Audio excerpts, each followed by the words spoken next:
Welcome to How to Talk to Kids About Anything with Dr. Robyn Silverman, a podcast loaded with practical tips, powerful scripts, personal stories, and simple steps to make even the toughest conversations easier. So get ready to get the information you need to make the impact you want from someone you trust, your friend, parenting expert, Dr. Robyn Silverman. Hello and welcome to How to Talk to Kids About Anything, where we give you the tips, scripts, stories, and steps to make even the toughest conversations easier.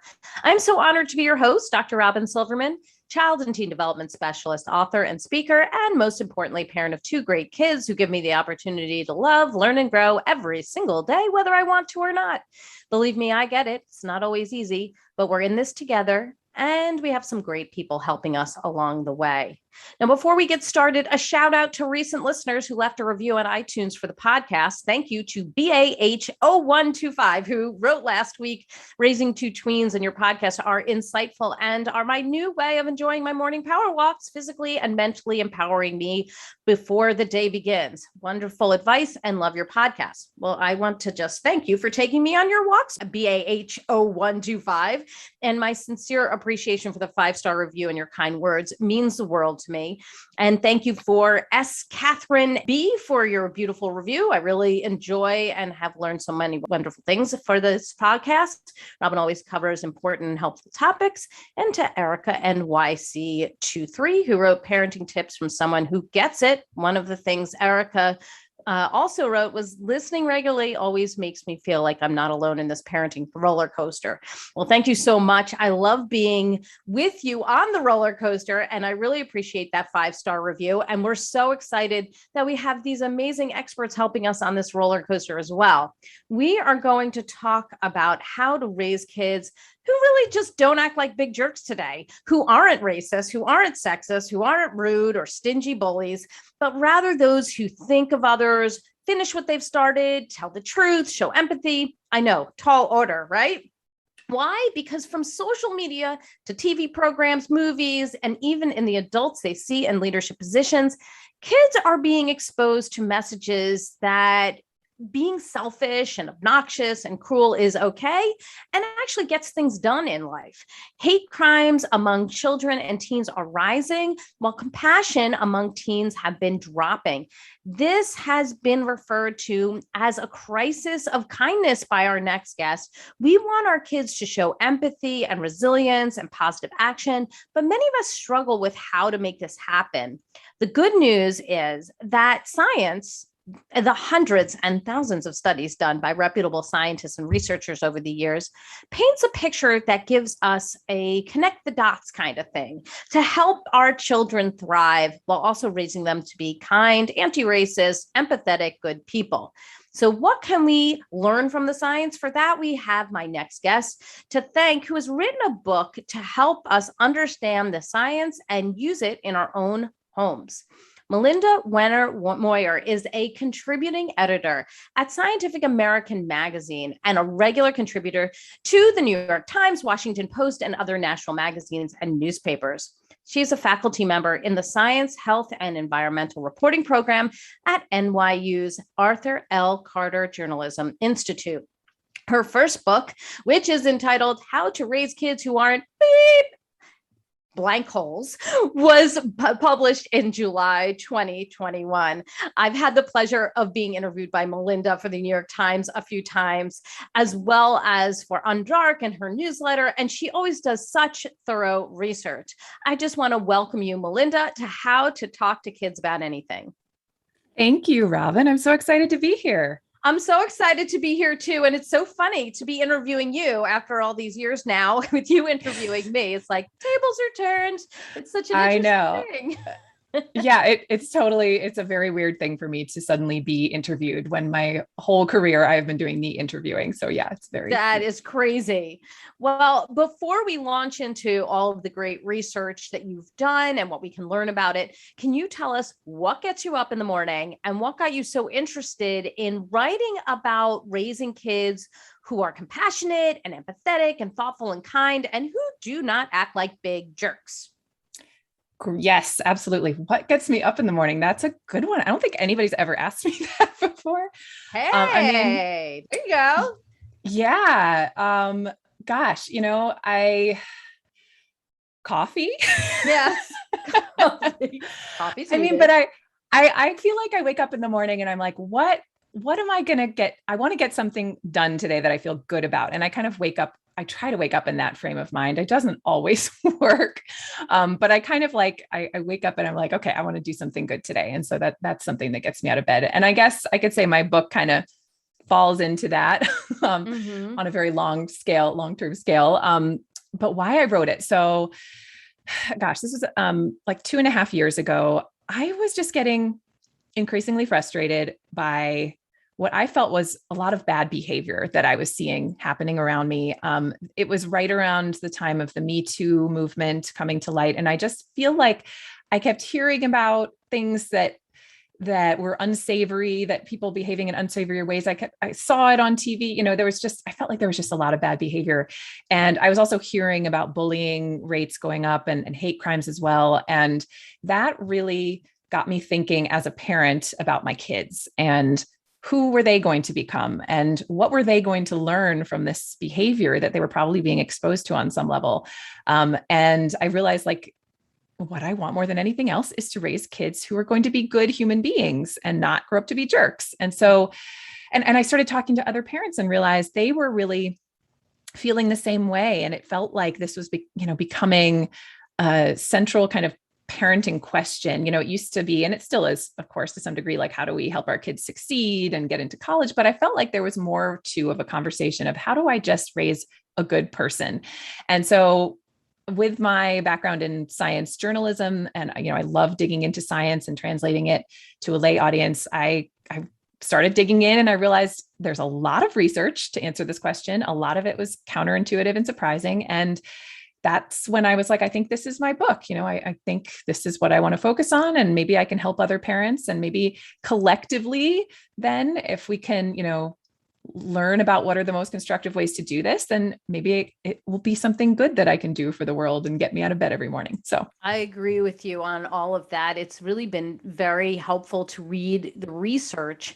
And you created a book that has a lot of different sections that explores the research in various areas. Towards the beginning of your book, you talk about a disciplinary approach that I also subscribe to and talk about in my forthcoming book based on this podcast. And that's Induction, in which we don't only empathize with our children's feelings when they are in distress or upset or angry, but also talk about how their actions affect other people. As in, when you throw snow in our neighbor's walkway, they have to shovel it again, or someone might slip and fall, or that could make them feel frustrated and like we don't care about them. And I was thinking of sort of holding that nugget in my head while I was reading your book and thinking about how this idea of highlighting how other people feel and how other people are impacted by our behavior can be an important thread in discussing many aspects of not being a jerk, from racism to sexism to telling the truth to finishing what you've started. So how do you see this, and how can we use this idea of helping our children see the impact of their actions on others to get them to see that their choices should not be chosen just because it serves them, but because they're kind and helpful and thoughtful towards others as well? yeah, I loved the research on induction. I had never heard of this. If I'm perfectly honest, I'd never heard of this approach, but when I was digging into, what are the kinds of disciplinary strategies that really foster kindness and that we can see, when parents use them, their kids actually become more generous and kind. Induction was one of the big ones. And this was, developed back in the 1960s, but I hadn't heard of it until I started digging into the research. And you described it beautifully, just this idea of always kind of connecting your child's choices and behaviors to their effects on other people. And you can do this in so many ways. So I feel like one thing I learned about myself as a parent, and I think a lot of parents do this, is often, we're tired, we're in a hurry, or whatever. And we want to make a request of our kids, like, please, pick up that trash off the floor, or stop doing this, or, stop jumping on the couch, or please don't slam the door. And we just make these requests, but we don't like connect the dots in terms of why we're asking our kids to do this. And and I'm sure to our kids, it's like, oh, it's just another, my parents are just asking me to do things for the sake of asking me to do things and being annoying. And I realized it became much more effective if I actually went one step further and I explained why I was asking my kids to do it. And, and not just why, but like why in terms of how it affects me or other people, or, their siblings, their dad, whatever. And then I noticed that it helped my kids realize that, I think ultimately it helps kids realize, that they are not just living in the world like their own little planet. They are connected to everyone else. And in order to really foster kindness, I think we have to kind of think of ourselves as, a part of a whole. And maybe that means part of your, just part of your family or part of your community. You can think about it on so many levels, but the more connections we can make between our kids and the bigger whole that we want to highlight, I think the more they start to think of others when they're making choices and when they're deciding, what to do in the world. And so, yeah, when my kids leave Legos all over the floor, I think this is one of the examples I use in the book. Like, I don't just say, please clean up your Legos. I say, please clean up your Legos, because otherwise I'm going to step on it, or you're going to step on it, and it's really going to hurt. So I've just become, I think, it's hard and I don't do it all the time, but I now try to like go that extra step every time I'm kind of either asking my kids of something or, in some way pointing out a choice that might not have been the best choice or might not be the best choice. I'm always trying to connect it to others to sort of help them develop that framework of themselves as part of this bigger whole. And I think it also helps to develop this really important skill called theory of mind, which I talk about a lot in the book, which is essentially the ability for kids to put themselves in other people's shoes, to help them take other people's perspectives. And that is super important for the development of generosity and helpfulness too. Yes, it's beautifully done. And I can say that, doing that certainly does help them to connect the dots. I was just thinking, even last night, I got really frustrated. Look, we all get frustrated with our kids, and you're right, we don't do this all the time. And there are times when things just fall apart, and we're all human. But I remember last night, I was just getting so frustrated with my son, who, we were supposed to be in bed and then kept coming out, and he was doing all kinds of things that were, I was just getting under my skin because it was getting so late. And he got back into bed, and I went in there and I was like, you don't mean to be annoying to me, right? Like, you're not trying to irritate your sister or your dad or me when you're making these choices. And he's like, right, I'm not. And that's like important to get like that ground rule out. Like, their kids are not doing this on purpose. They don't want to intentionally leave a Lego on the floor so that you step on it. They don't want to irritate or make you angry. And then you can connect the dots even there. Okay, well, when you get out of bed and go downstairs, and now you want to eat a brownie and it's 9:30 at night. Yes, it's frustrating to me because we're trying to get everybody to bed, and I'm getting tired, I'm getting cranky. And when you do these things and go into your sister's room and wake her up, like, these are things that are not being kind to other people, because they get grumpy, they get sad, they get frustrated. And it does connect it even on that level. So you can do it after the thing happened, or you can do it before the thing has happened. And it helps them to hopefully then think about it at that moment or for the next time. Isn't that correct? Yeah, absolutely. That's the goal. That's the hope. I recently did this with my son actually too. He got in trouble on the school bus because he was making too much noise, and he got home and he was so upset about it. And, his perspective was like, the school bus driver was just trying to embarrass and humiliate me. I wasn't being that loud. This is an affront on me that he got mad, and he got separated from a friend who he was being loud with. And I sat down and I was like, well, let's talk about the school bus driver's job.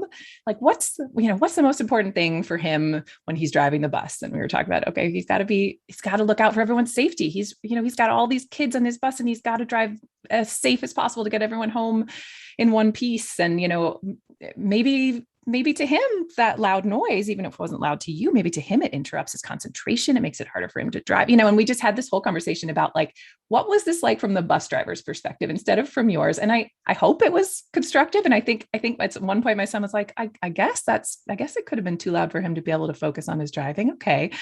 But yeah, and I think that's kind of a form of induction too, is like after the fact going around and explain, trying to explore the effect of that behavior on somebody else. Right. You even talk about that later on in the book, where you're talking about perspective and coming up with what is the situation from the other person's point of view. And can you be able to say, from her point of view, what she might be thinking, and then allowing, especially you were talking about this in sibling relationships, like what do you think she was thinking in that situation? Like, for example, when my son barges into my daughter's room and she gets really angry, he gets frustrated because he just wants to say hello and he just wants to hang out. And you even use that type of example in your book.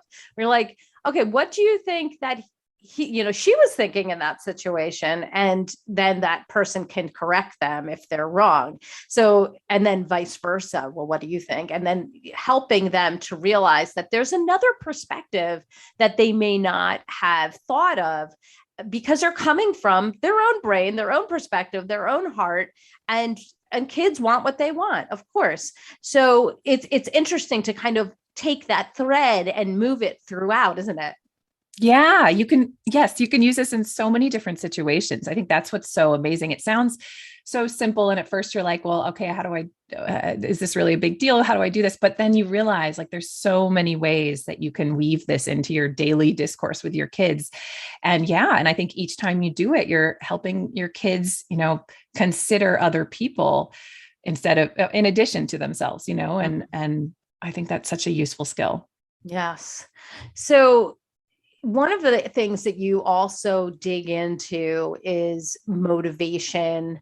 And we did talk to Bill Stixrud and Ned Johnson about their new book about motivation a couple of weeks ago. But you talk about how some kids, they hard work and doing things that aren't particularly enjoyable isn't like fun for anybody.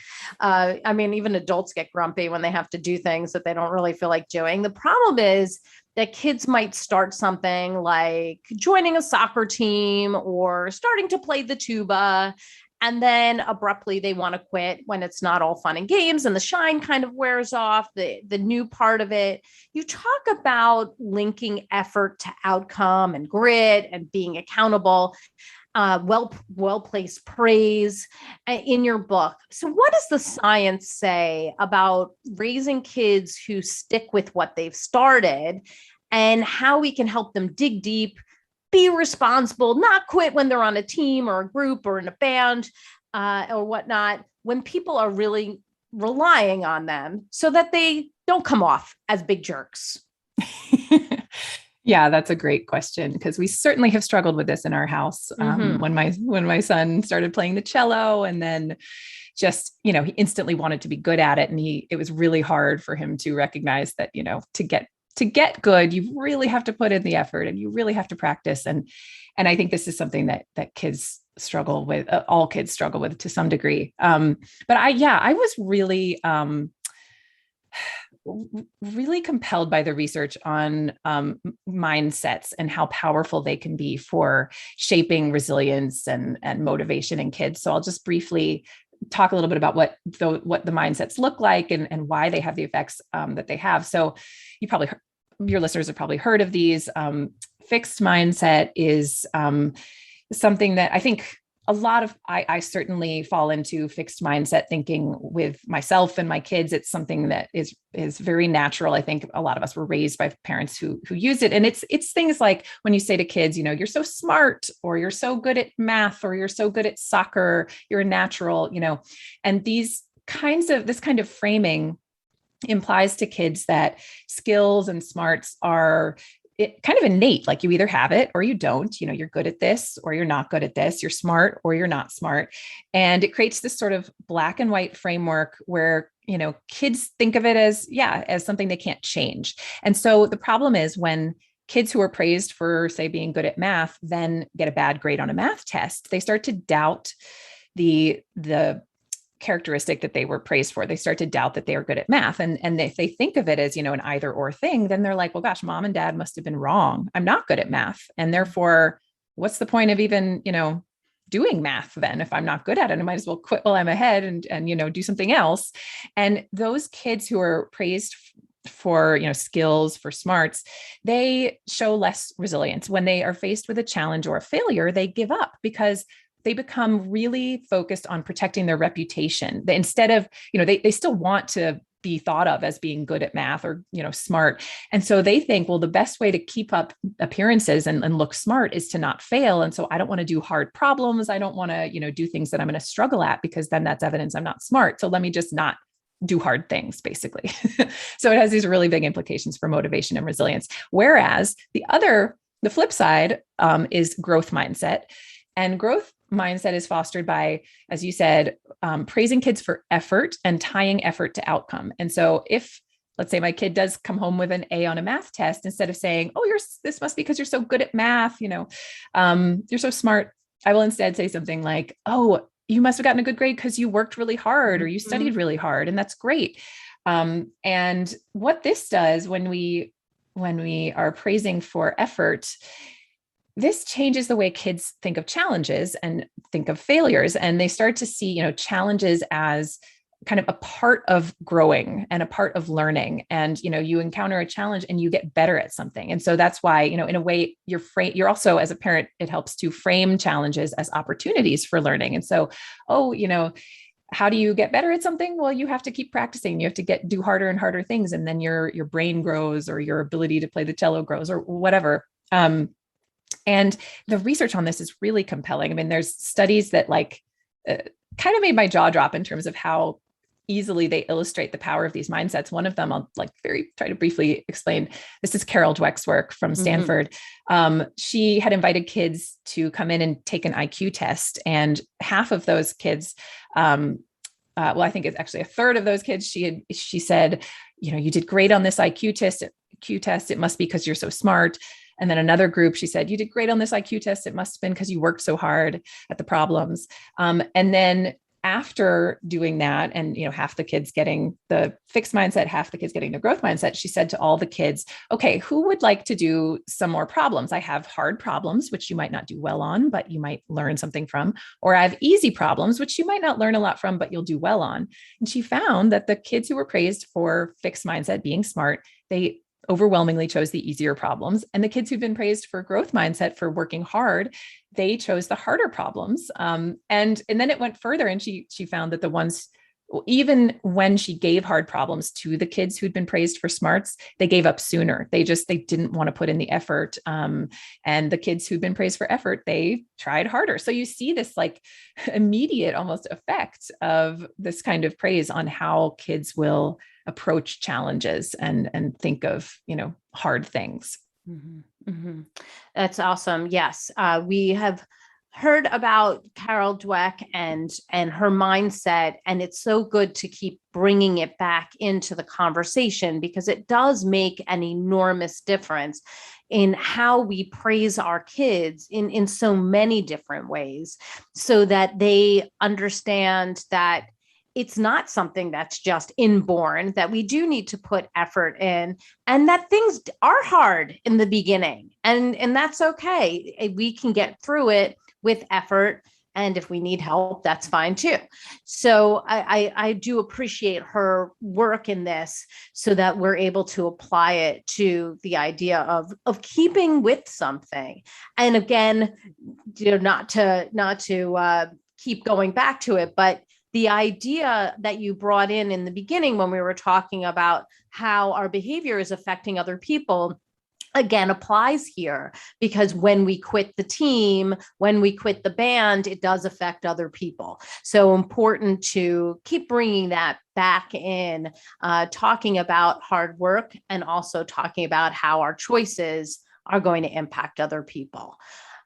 You also talk about relationships in your book, friendships. You talk about peer bullying. You talk about sibling rivalry. So if you see that a child is teasing or picking on or antagonizing or bothering their peers, what do you say or do? What does the science say to say or do? And does the response differ if the target is a sibling or if it only happens once in a while?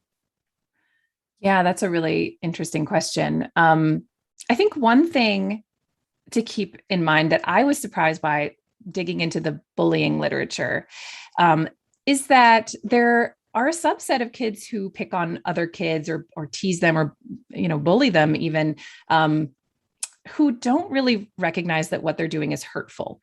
And I think that's something that is counterintuitive for a lot of parents. I think we have this idea of bullies as being, these nasty kids and they know exactly what they're doing all the time and they're just trying to be cruel.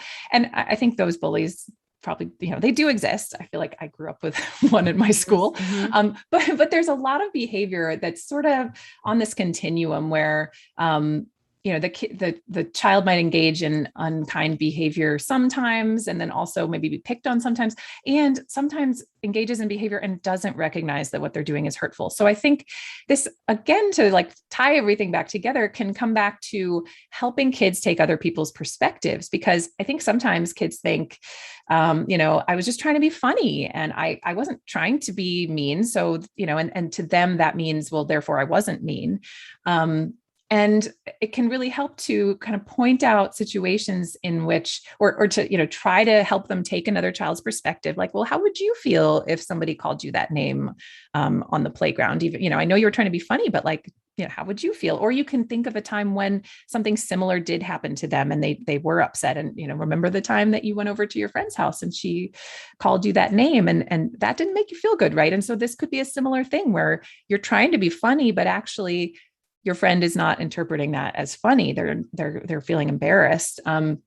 So to the degree that instead of, immediately jumping to the bad conclusion, like my kid or another kid was doing this on purpose and they're a bad kid and, jumping into sort of the shaming, response, the negative response, to instead think, gosh, it's possible that this kid really didn't know what they were doing and didn't intend that to happen, and to take that step back, take that breath, and maybe even, ask questions. Start out by saying, well, why did you say that? Or what do you mean by that? Or what were you intending there? And then engaging in a conversation that's not sort of filled with anger and shame, but just instead trying to sort of teach and help your child see the perspective more broadly.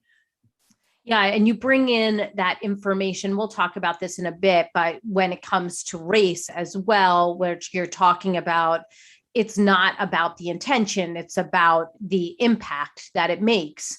And that is a valid thing, that we have to look at the impact of our behavior, not just the fact that, oh, well, we didn't intend for that person to get hurt. We didn't intend for that person to be offended.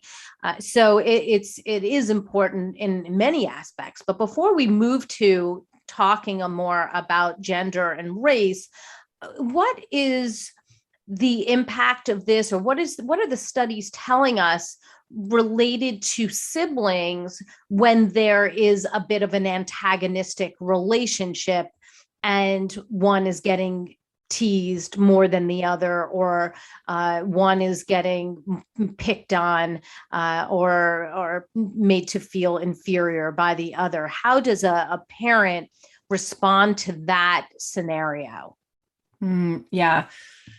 That's a great question. And it's not something that I think I directly address in the book. But one thing I can say to this is that often when we as parents don't get involved in our siblings' fights and disputes, and for a long time, I think that was the recommendation, just let your kids work conflicts out by themselves. That'll teach them conflict resolution skills, just leave them be. That this is often what happens, that the more dominant or, older, bigger child will win, quote unquote, win an argument through kind of coercion or bullying. And that is not the kind of conflict resolution we want to be teaching our kids. We don't want them to think that the best way to resolve a conflict is through coercion or bullying. But unfortunately, sometimes if we just let things be and we let our kids be, figure things out for themselves, that's what ends up happening. And so one of the things I talk about in terms of sort of equalizing the relationship a bit more is to use a form of like to basically help your kids mediate, to mediate their conflicts and arguments. And this sounds kind of, well, it is labor intensive. I will be perfectly frank. It's a labor intensive approach that you're not going to be able to do all the time because we can't, because we're so busy and we have so many things going on. But I have used this with my kids a handful of times. And then I have found that they then can sort of use it themselves after that. So it's like an investment, to do it a few times and see your kids learning how to do this on their own. So essentially what you do is when your kids are fighting in some way, you kind of go into the room and you say, oh, I hear a lot of angry voices. And if they're fighting over something, you take the thing they're fighting over, put it away and say, okay, let's take a minute to calm down and think about, maybe they take deep breaths and get to a point where they can actually have a conversation. And then you help. So you go through the process that we were talking about earlier, where you let them see each other's perspective. So you say, okay, you say, okay, first, to one of your kids, let me hear what happened from your perspective, and no interrupting. I'm going to hear the other child's perspective in a second, but just tell me what happened and how you felt. And, let's just hear your side of the story. And then the next child, you say, okay, well, tell me your side of the story. And in doing this in front of the children, and each child is hearing the other's perspective, you are again, enriching their perspective of the situation. You are helping them understand the other child's feelings. And you're not, this is really important, I think, because sometimes when our kids fight, we run in and we tell them, stop yelling. And the implication there is like, your feelings aren't valid. You shouldn't be so upset. Stop being upset. When you go in and mediate, you are doing the opposite. You're validating their feelings. You're saying, okay, tell me how you're feeling and let's talk about it. And let's talk about why you're feeling that way. And I think that's an important part of this too. And then once you've done this and each child's had a chance to say their perspective, then you help them kind of problem solve a solution, a compromise. Like, okay, so everyone knows everybody's perspective. What could we do here to resolve the problem in a way that's, fair to everyone? And when you do this, again, it can take like 10 or 15 minutes. You can't do it all the time, but I've found that my kids then, when they are edging toward another conflict, they start to sense it better. And they're like, wait, okay, let's talk about this. How can we figure out a way to come to a compromise? Like they see it coming and they try to figure out and problem solve themselves to come to a compromise before it gets into a fight. And that those compromises, research has actually looked at, are the resolutions to these conflicts, if they're done through this mediation technique, are they more equal? Are they fair to the, younger or more meek child? And yes, they are much more equal. And they're, they kind of get rid of the power dynamic. They help to alleviate the power dynamic between the siblings. So I don't know if that was helpful. That's that was great. I think that's where my question really came from, is that information that you provide in the book, because we know that when it comes to bullying research, when it comes to what bullying is, as I explain it through ABCD, that, you have an attack that's aggressive in some way. That's the A. The B is that the balance of power is unequal. C is that it's consistent. And D is that it's deliberate. And when we're talking about that B, that power imbalance, it's inherent in a lot of sibling relationships, because as you mentioned, you've got older, younger, bigger, smaller.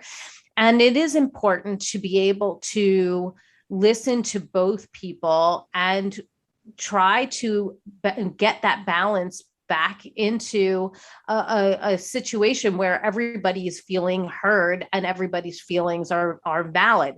Sometimes it's interesting. We might think that always the older kid is going to be the stronger one. And it's not always that way. Sometimes the younger kid is favored in some way and listened to in a different way. So this can be helpful to everyone. And I think that's the research you're citing is so important to help us to really be able to listen.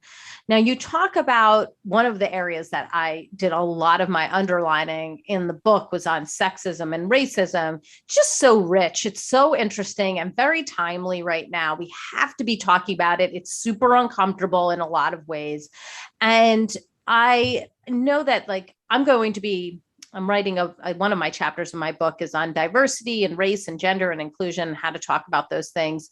So what are some of the most surprising or eye-opening things that you learned from your research about gender and sexism that you feel is vital for every parent to know so that we can raise kids who don't act like big jerks to those who are not the same gender as them? And perhaps at the same time, I mean, as an add-on, they would stand up for those who are marginalized. Yeah, that's a great question. So there are a lot of similarities between the research on sexism and the research on racism and kind of what we should be thinking about and keeping in mind and talking to our kids about. There are some differences too, but I think, one of the important things with regard to, let's say, I'm just going to start with race, but I'll connect it with sexism as well too. There's an idea that I think a very well-meaning idea that a lot of white parents have that, if you just don't talk about race, that your kids won't notice it and they won't notice differences in skin color. They won't pay attention to it. They won't make a big deal of it. They won't become racist, essentially. And this is an approach known as colorblind parenting, where we really just try to parent in a way that does not refer to race ever and does not highlight it. And as I said, it's very well-meaning. And I think a lot of white parents were raised in families that did this too. And so it's something that's feels very normal to us to do. But the problem is that, there is a very salient racial hierarchy in our world. And this is true of gender as well. And kids are like little detectives. One of their big jobs when they're growing up is to figure out what's important in the world and figure out what categories matter, what social categories, for instance. And they very quickly can see that with race, for instance, with both race and sex, there is a very salient hierarchy. They see that, most people in power in our country are white. They also see that most of them are men. You look at who our presidents have been, and you can see most are white men, with one exception, who is a Black man, So kids are noticing these things. They're noticing it within their schools. And of course, they're noticing also with race, like de facto segregation that happens. It happens within schools often with the gifted and talented kids more often being white. There's all of these different ways that they're seeing these hierarchies. And the problem is when you're not talking about race and the reason for this hierarchy and the fact that racism has created this hierarchy and helped to maintain this hierarchy, then kids are going to kind of try to figure out why this hierarchy exists for themselves. And if nobody's talking about it, they're going to say, gosh, maybe white people have more power because they're just better. And they're also going to say, gosh, maybe men have more power in society because they're just better and smarter. And these are inferences we obviously don't want our kids to make. So this is one of the key reasons we need to both be talking with our kids about racism, and we should also be talking with our kids about sexism. We should be explaining to both our daughters and our sons that, the reason that men have more power, it has nothing to do with their, innate ability or their smarts. It has to do with the opportunities they've been offered. And it has to do with, sexism and discrimination. And if that probably feels hard to talk about. And I get that, but the research really backs up that if we have these conversations in age appropriate ways, then our kids become less prejudiced. Our daughters become more confident. The research has shown that when girls are told that, the reason that there's more men in the sciences is because of discrimination and not because men are better at science, that girls then become more interested in science. They're like, oh, this isn't because I can't do it. I can absolutely do this. And damn it, I'm going to break that glass ceiling and I am going to do it. So having these conversations is empowering as well, to, for instance, our daughters, and it's not something that's going to scare them. So yeah, I can go into a lot more detail, but that's kind of a big thing that just, we need to be talking about these issues with our kids. It makes a big difference. Yeah, you did. You talk about a really great study where they are talking about the effects of red shirts versus blue shirts in some different situations as kind of a symbol of how kids learn about this hierarchy. Can you talk a little bit about that? Yeah. So this is really interesting and something that I didn't mention when it comes to gender, which I think is also very important, is that, um, we don't talk about race, but we as a society, because of our language and the way it works, we refer to gender all the time. It's in, anytime we refer to a person and we use a pronoun, it is built in that we are emphasizing their gender. And whenever we say, look at that lady or that man, we're emphasizing gender. We have different bathrooms for different genders, different sports teams, different happy meals. I mean, there are all of these ways in which kids are being hit over the head with the idea that gender is a really important category for humans. Like they get this immediately. They are like, wow, mom refers to gender 1,000 times a day. It must be extremely important. Because we don't say, oh, give the money to the red-haired person. We say, give the money to the lady. Right. Or whatever it is when we're paying at a restaurant or something. It's constant. It's constant. And when kids hear that constantly, they kind of intuit, well, gender must be a really important category. That must mean boys and girls, men and women must be different in really important ways. So to get back to the Tshirt studies, I felt like that was an important preamble. Researchers, they conducted some really fascinating studies. This is Rebecca Bigler's work.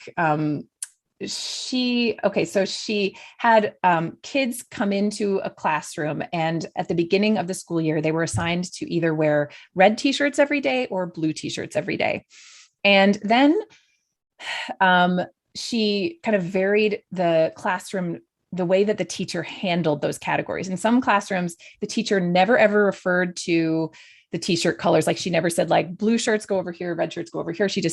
It was never, ever mentioned in any way. And in other classrooms, the teacher would call out the T-shirts, not in she would never kind of have them compete against each other, or she would never say anything like the blues are better than the reds, but she would just say, okay, blues line up for PE and reds, come next, or blues, you get to go to the cafeteria first or whatever. She would just use them to help identify the kids in a way, in a very similar way that we use gender. I mean, we have, I don't know, my kids get lined up by gender all the time, like alternate, boy, girl, or boys, boys against girls in PE today or whatever. So she was using these as categories that the teachers would use to identify the kids in much of the same way that we do with gender. And what she found was fascinating. She found in the classrooms where the teachers just didn't refer to the T-shirts at all and ignored them, those kids did not develop stereotypes about the other T-shirt colors. They didn't basically become discriminatory. They didn't start to think of themselves as better, like the blues are better than the reds or the reds are better than the blues. They just kind of ignored the T-shirt colors, and it became kind of an insignificant thing. But when the teachers just used those T-shirt colors to identify the kids, much as we do with gender, she found that the kids became incredibly discriminatory against the other T-shirt color. And the blues became just super competitive. And they were like, we're better than the reds. And the reds were like, no, we're better than you. So just nodding to the existence of the categories was enough to create this really powerful feelings and prejudices about the other color. And so this helps to explain why, when we just innocuously refer to gender all the time, we are setting our kids up to develop prejudices. It's really fascinating work. And there's a lot more to it too, but that was a really, yeah. Yeah, no, that is really interesting. And I know that you did talk about how, sort of answering the question of, well, wait a second, we just said like, we've said many times that it is really important to talk about race, but now you're saying that if we keep pointing something out that they can have prejudices, but there's some nuances there. So can you talk about that? Yeah, I know it is really confusing, right? So given the T-shirt experiment I just described, I can imagine some people are like, well, then we shouldn't talk about race, right? Because if we're going to talk about race, we're just going to accentuate the categories. But so race is one of those things where we don't talk about it at all. But again, as I said, the kids notice this hierarchy. If there was absolutely no difference in society between people of different races in terms of, if there basically was no hierarchy, then yes, it's possible that race could become a category, much like hair color or eye color, that people just don't really think matters. Like it's just a difference between people that doesn't matter. But because there are these very big differences in our society that our kids are noticing, the fact that we don't talk about race at all actually makes it kind of more titillating and it feels more important to kids. They're like, wow, race clearly matters, but mom and dad will not talk about it with me. And that means like, it's like extra super important and like a secret important. And therefore like they actually ascribe like more meaning to it because we really just don't talk about it at all. So it's like with gender, we overemphasize gender categories in a way that, that fuels prejudice, but with race, we avoid the topic so much that that's also a problem. So what we need is like kind of like a balance, but we also just really need to talk about the discrimination itself. And, that racism explains the hierarchy, that sexism explains the hierarchy too. So important. I would love to delve a little bit more in and play a game we often play here, say this, not that. You did a really good job highlighting this research on race and racism. And I know that this is not an easy feat because it's a taboo topic. And this is a taboo topic that we really need to be talking about and make it not taboo. So I'd love to talk about this. I'm providing scripts in my book on how to talk about this as well. And you having the science behind it. So awesome. So let's think about that science and come up with the say this, not that. If your child notices and mentions skin color, often happens, young kids do this all the time, or hair texture or some other obvious difference in another person in a public space, as in his skin is really dark or she's got so many braids in her black hair. What does the science tell you we shouldn't say versus what we should? Yeah, that's a great question. Okay. Some things we shouldn't say, but that I think a lot of parents do sometimes say because this is race is hard for us to talk about and we're very uncomfortable. We shouldn't say, shh, don't say that, or that's not okay to say, or that's rude, or we shouldn't say, everybody's the same on the inside. That doesn't matter.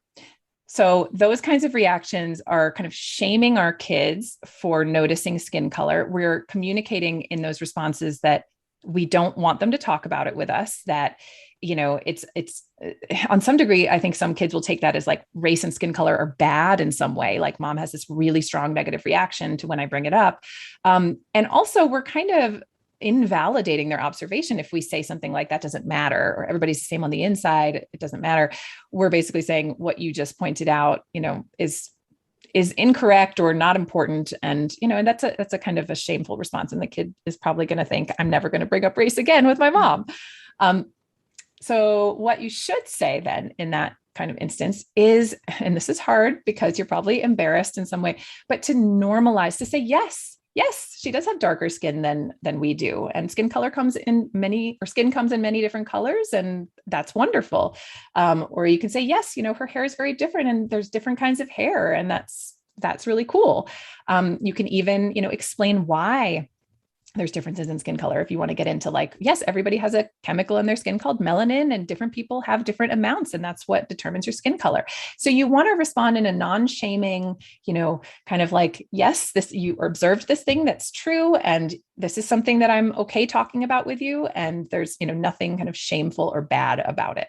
Mm-hmm, mm-hmm. Excellent. Okay. Let's do another one.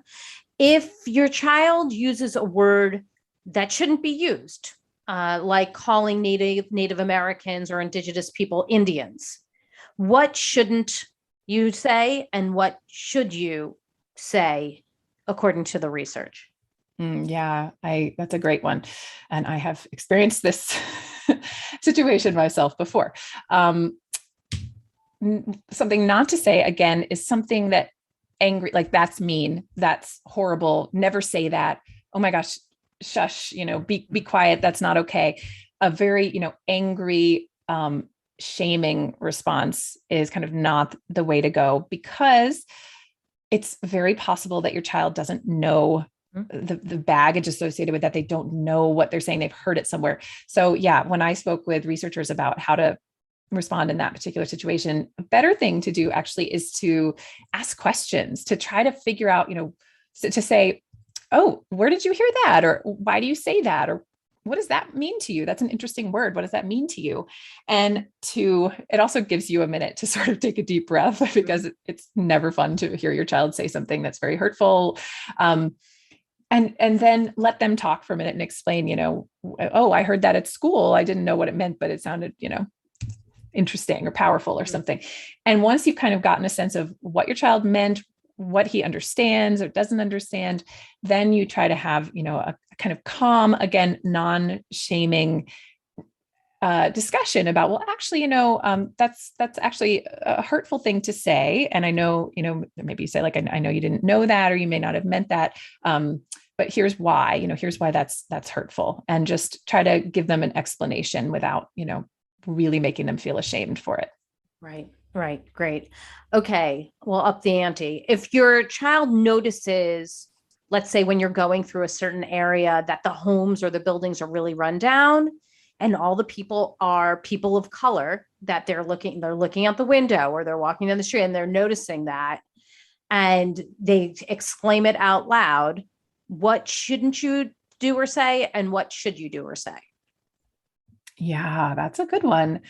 I think, again, not kind of shutting them down with something angry, like that's not okay to say, or it doesn't matter where people live, or, I'm sure they're very proud of their, something that sort of invalidates their observation, I think, or makes them feel ashamed for having noticed that, is not kind of the way to go. The way to respond, I think, with this one, I mean, with all of them, of course, depends on how old your child is and how ready, you think they are to have certain kinds of conversations. But I think I would probably, with my kids, say, that's a really interesting and astute observation.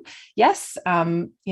There are neighborhoods where most people are white, and there are neighborhoods where most people are Black. And then you can kind of gauge where they are, like, well, why do you have any thoughts on why that is? Or, how have you noticed this in other ways? Like, have you noticed this at school?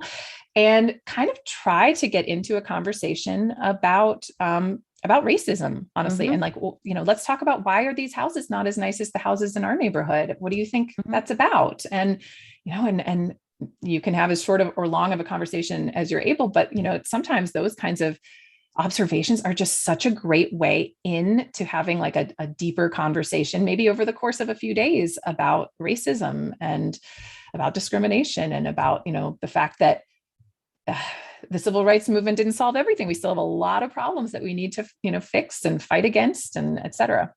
Exactly. I mean, this actually did happen to me and my daughter when we were leaving the airport in New Jersey, and she had an exclamation about it.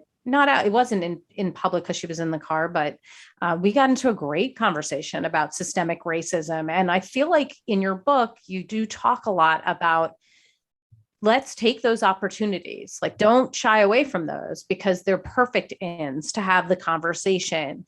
And yes, gauge where your child is. You may not be getting into some kind of long 45-minute conversation, but this is an opportunity to get into the very things that perhaps you were avoiding, perhaps that are uncomfortable, and actually even saying, like, you know what, this has been an uncomfortable conversation for a lot of people. And it's often something that we don't talk about, but this is something that has to be talked about, and is something that I've been wanting to talk to you about, and get uncomfortable, talk about what's going on, and what made her realize it, and what does she or he think about it? What do they think? And really get into it. What about if the child says something blatantly racist, as in all Black people this, or all brown people this? So what is the reaction, according to the research, supposed to be when your child is now echoing a blatantly racist statement that they may have heard, or that they actually have come to the conclusion that conclusion after some kind of experience that they had, maybe based on one or two things? Yeah. Yeah. I think, I mean, that's those moments are also great opportunities, even though as parents, we are probably totally mortified and upset by it. Right. Mortified. But so I think, again, it's important to not completely like shut them down or berate them for having said it, but, take a deep breath and say, oh, so why do you say that? What makes you say that? Why do you think that? And try to understand where they're coming from. And I mean, as I said, if kids are they are seeing this hierarchy, and to some degree, if they don't have alternate explanations, it makes sense why they might come to a racist conclusion, right? It makes sense that they could think, yeah, it must be that, Black people just aren't as smart or as hardworking or something like that. And so when we hear our kids say that, I think we should keep in mind that based on what they're seeing, if they're not getting a lot of other information, this is a somewhat rational conclusion to make. It doesn't mean that, I guess we just shouldn't always assume that they mean something terrible by it, but just that they're trying to make sense of the world that they're seeing. Mm-hmm. So yeah, try to get more information about, why did you say this? What makes you say this? And maybe they will, talk about the observations they've made and say, well, it makes sense based on what I'm seeing. And then you can start to give the other context that you need to give in order for your kids to really understand this very complicated situation better. Mm-hmm. And say, well, and so you do want to use the moment, I think, to teach but in a very non-judgmental, non-angry way. So, well, actually, there's a lot more information here that I think will help you understand this situation better, or maybe, give you a different perspective on it. And I really want you to understand it because it's really important. And there's a lot of misunderstanding in the world about this. So let me talk about this with you for a little while. Yes. Yeah, it's hard though. It is hard. It's uncomfortable even talking about now. It's just an uncomfortable situation because we've honestly done a pretty bad job at it for so long. And I think we're trying to kind of get that information and use the information that we're supposed to not talk about it. That's how a lot of us were raised, or, like we don't talk about it and we don't refer to it. And, you're not going to the store and saying, go pay the Black person there, or, we do the gender thing. We might say, the person in the blue shirt, but we don't typically call attention to race. And it's so important that we do so because people are marginalized. So we have to talk about this. And we talk a lot about privilege in my house. It's so important that we're actually hitting the nail on the head right now so that we can make some progress in that area. Before we get to our top tip, can you tell us what in your book, you talk about screens, and I know people are like pulling their hair out when it comes to screens these days. I mean, after the pandemic, like not after, we're still already in there, but like, everybody was home with these screens. It was like, oh my gosh, please, not another screen. I want to throw that iPad away. I get a lot of messages. I want to like drown the laptop. I want to, go back to the 1980s so I don't have to deal with social media or all access video games, things of that nature. What message, like top messages, do you feel like from the science that parents absolutely most need to relay to their children or know for themselves so that they can raise kids who are compassionate, kind, and well-rounded as they relate to screens? Yes, that's a great question. Okay, I would say the top piece of advice, and the thing that really just kept coming through in the research and in the things I read about screens and handling screens and technology, is to be more of a mentor with your kids when it comes to screens and technology, rather than like a monitor or, a controller.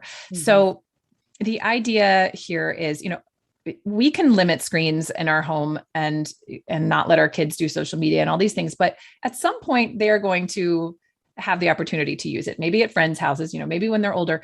And if they haven't had any opportunity to learn what's important and to have conversations with us about using screens in a constructive way and being compassionate and being kind and all these things, then they're they're going to have no idea what they're doing. They're going to be more likely to get into trouble, to do things, that we are not happy about with screens.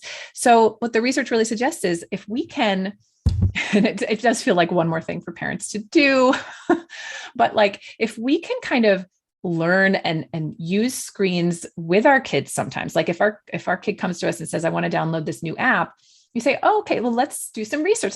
Tell me about this app. Let's look it up. Let's read about it. Let's look at the rules and the this and the that. And let's try it out together and let's see how it works. I mean, obviously it depends on how old your kid is, whether they're amenable to this, but you want to kind of be learning with them and talking with them about what they're doing, because every time we have these conversations, we're kind of sharing our values and what we think is important for them to keep in mind, and what we think, what we expect of them when they're online, or when they're using an app or when they're playing a game. And the research really backs this up, that the parents who are more mentors with their kids with screens, those kids get into less trouble online, and they're less likely to be watching porn. There's all sorts of different things, but they're just, they know what they're doing a bit more. They're more responsible and more mature because you have been engaging with them about it. And this can also mean like playing video games with your kids and trying to, create family time around screens. That's a really wonderful thing to do. And that also is associated with, better outcomes with kids and technology. So I would say that's probably like the key take home from that chapter. Yes, it's really entering their world and being part of their world so that you understand it better. And for those people who really want to delve into that deeper, I know you talk about them online, but in your book, Diana Graeber does an incredible job with this, and Devorah Heitner, who talks about being a mentor instead of monitoring, does a great job with that. And they've both been on the show. Devorah, I think, twice or three times, I'm not even sure. So you can delve into even more of the research on that and look at the information that they've done. In the meantime, give us your top tip. What can people really come away with from your book, from your research? What is the top thing that you want people to know after listening to this podcast or reading your book and really getting to know what you've been up to?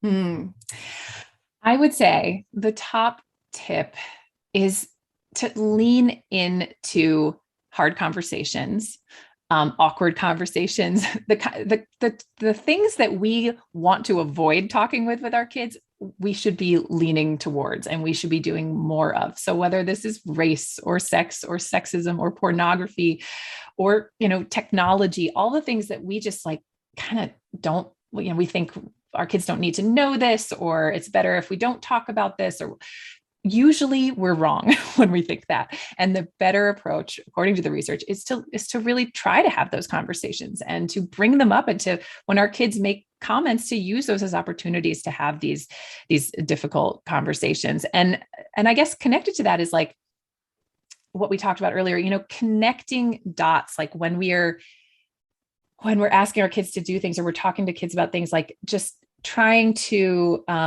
in those conversations, like bring in other people, bring in how choices affect other people, how the things we say affect other people. And just, it's kind of like enriching our dialogue with our kids, instead of keeping it simple or, and leaving out the nuance. It's like lean into that nuance, lean into the connections and the bigger picture of everything. And that is almost always constructive.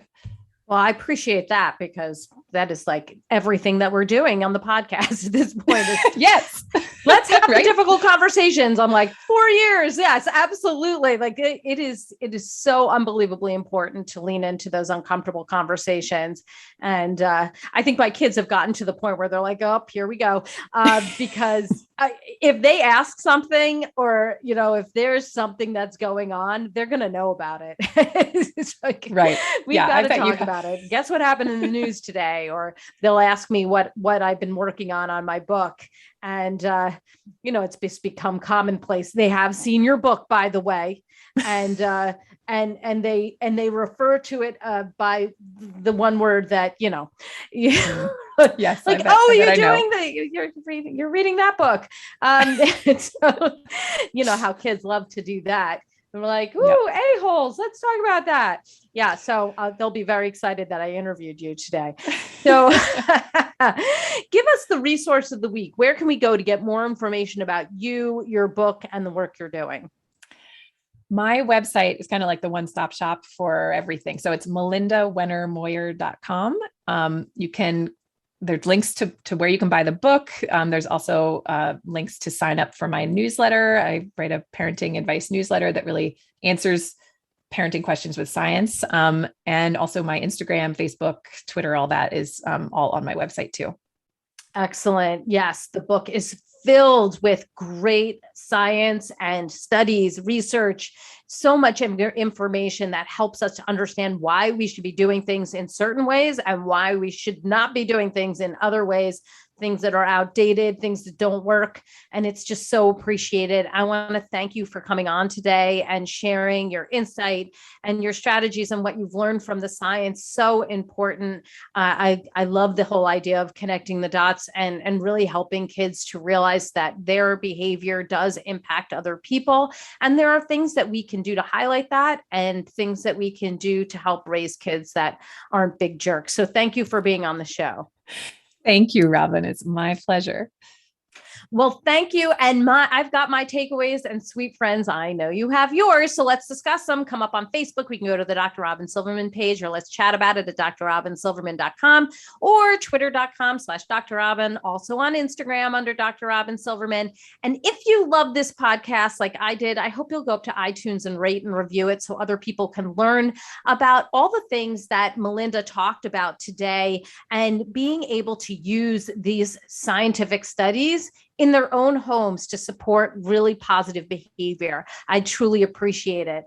That's all the time we have for today, my fellow parents, leaders, and educators. Thank you so much for tuning in to How to Talk to Kids About Anything. For more information on books, articles, speaking engagements, or curriculum, please visit drrobynsilverman.com. So many great podcasts are up there, and the show notes to this podcast will be up there as well. I look forward to weathering the storm and enjoying the sunny side of life together. And please remember, even on the days when you fall short, you've got this. You're here. You're getting the information you need. Maybe you heard something today and you're like, oh, I've totally messed up on that. Boy, did I make a mistake with that conversation, or boy, did I do the wrong thing in that situation. Don't worry about it. You know, we all make mistakes, and mistakes we can learn from, we can grow from. Never forget there's always tomorrow. Parenting is the ultimate do-over. You can do it differently tonight. You can do it differently after school. You can do it differently tomorrow. And when there are moments we doubt our know-how, our choices, and our sweet sanity, please know you're 10 times the parent you think you are. Until next time, this is Dr. Robyn Silverman with How to Talk to Kids About Anything. Please tune in again and keep connecting through conversation. See you next week. You've been listening to How to Talk to Kids About Anything with Dr. Robyn Silverman. For more information on books, articles, speaking engagements, or curriculum, please visit drrobynsilverman.com.